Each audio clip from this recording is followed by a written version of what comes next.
नमस्कार प्यारे साथियों, स्वागत है आप सभी का एक बार फिर से आपके अपने यूट्यूब चैनल पर जिसका नाम है MD ट्यूटर पब्लिकेशन।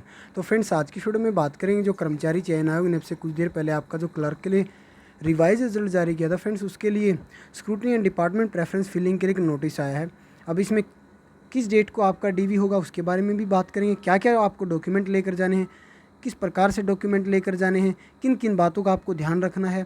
इस नोटिस में सभी पॉइंट्स हैं, लगभग अगर मैं बात करूं इसमें 15-20 पॉइंट हैं, 20 पॉइंट है जी। हर एक पॉइंट के बारे में डिटेल से बात करने जा रहे हैं। और अगर क्लर्क भर्ती से आप जुड़े हुए हैं, लगभग 24,000 कैंडिडेट को बुलाए, उन 24,000 कैंडिडेट में से अगर आप हैं तो वीडियो जरूर देखिए, आपके काम की काफ़ी सारी बातें इसमें होने वाली हैं। और जहाँ तक है कि बहुत सारे साथी कह रहे हैं कि भाई एडमिट कार्ड मेरा नहीं निकल रहा है, तो एक वीडियो में ऑलरेडी इसको लेकर बना चुका हूँ कि एडमिट कार्ड कैसे निकालें, लाइव में भी मैंने बताया था।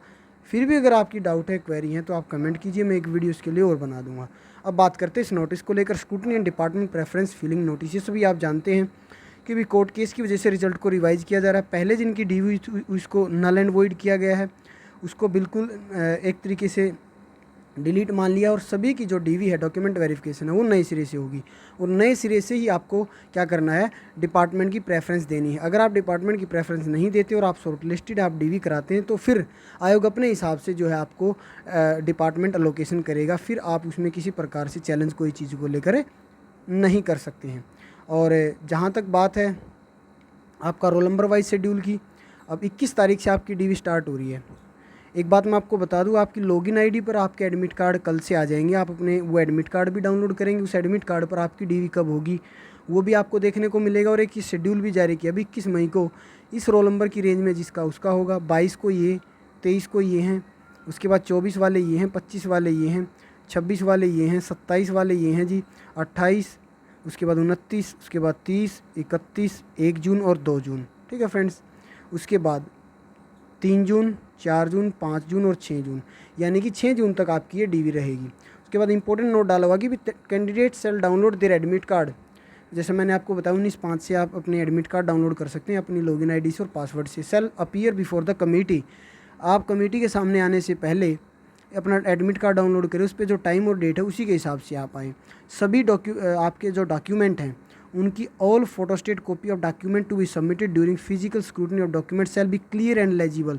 साफ क्लियर आपकी फोटोकॉपी होनी चाहिए जिसमें इशू डेट क्लियरली मेंशन हो, इशूइंग अथॉरिटी मेंशन हो, complete header and footer should be clearly visible. Document without issuing date and issuing authority will be out rightly rejected and candidate will himself or herself be responsible for this lapse।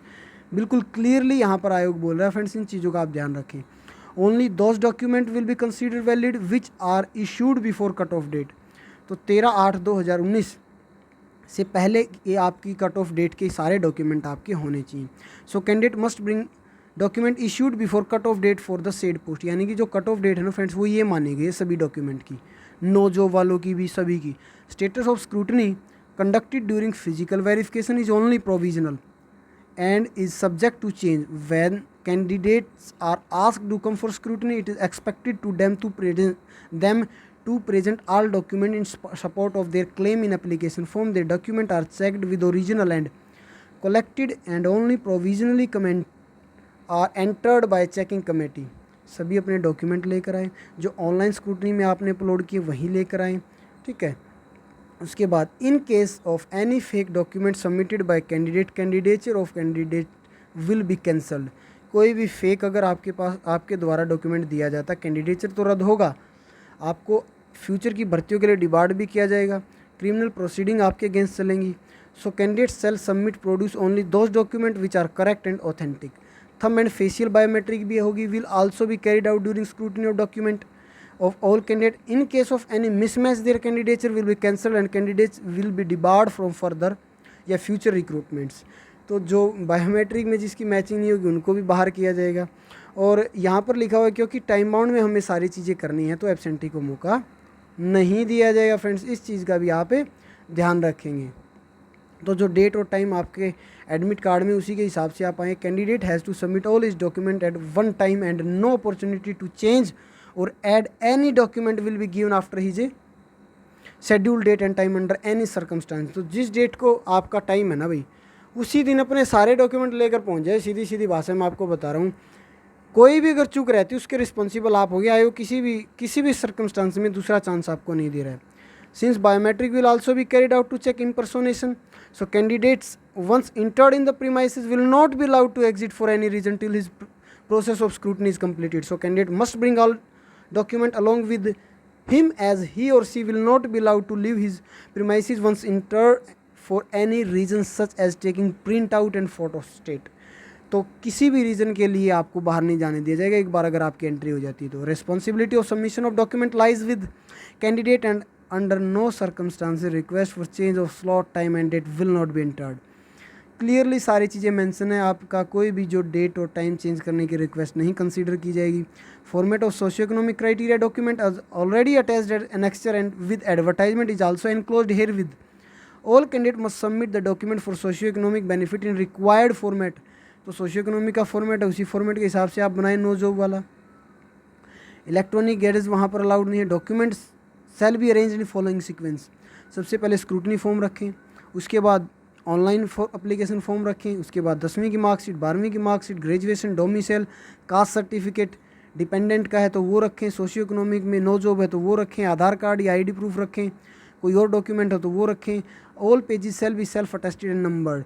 सभी pages आपके self attested होने चाहिए और numbering उन पर होनी चाहिए। In case original document are submitted any department then candidate shall bring it in writing from the department with the list of document available with the depart. अगर किसी के डिपार्टमेंट के पास ओरिजिनल डॉक्यूमेंट है तो डिपार्टमेंट से लिखवा कर लेकर आए और उनकी फ़ोटोकॉपी ज़रूर लेकर आए, ठीक है। No representation or request for change in reservation category, ये भी नहीं होगा। EWS certificate issued as per instruction of government of Haryana and which are valid for job in Haryana government will only be consider. तो बहुत सारे कह सेंटर का लग गया, सेंटर का नहीं कंसीडर होगा, यहाँ पर क्लियरली ये चीज़ मेंशन है, ठीक है। तो ये चीज़ें फ्रेंड्स आप ध्यान रखें। उसके बाद candidate shall bring filled scrutiny form during scrutiny of document which is enclosed here with it should be filled by candidate in his or her own handwriting. तो इसमें एक स्क्रूटनी फॉर्म है friend, उसको print out करना, उसको fill करना, अपनी hand writing में फिल करना है, वो साथ लेकर आपको जाना। Claim under socio economic criteria if any shall be admissible to those candidate only who have claimed and uploaded the relevant document. जो क्लेम आप कर रहे हैं सोशियो इकोनॉमिक का और एज रिलैक्सेशन का या कोई भी रिजर्व कैटेगरी का बेनिफिट उसी को मिलेगा जो रिलेवेंट डॉक्यूमेंट उसके मिलेंगे, अदरवाइज़ आपको कोई बेनिफिट उस चीज़ का नहीं मिलने वाला है। तो ये फादरलेस का डॉक्यूमेंट है, ये आपका विडो का है, ये आपका एक्सपीरियंस का है, ये आपका स्क्रूटनी फॉर्मेट है जो प्रिंट आउट करके आपको फिल करना है, नो जॉब वाला है। तो ये सारे नेक्सर दिए हुए हैं। तो फ्रेंड्स मोस्ट इंपॉर्टेंट ये वीडियो आपके लिए, पूरा टाइम मैंने लगाया कि एक पॉइंट पर बारीकी से मैंने बात की है, चाहे इसमें आपको क्या लेकर जाना क्या नहीं लेकर जाना। एडमिट कार्ड के लिए फ्रेंड्स मैं ऑलरेडी 2 वीडियो बना चुका हूँ, लाइव सेशन की भी देख सकते हैं और पहले वाली भी देख सकते हैं।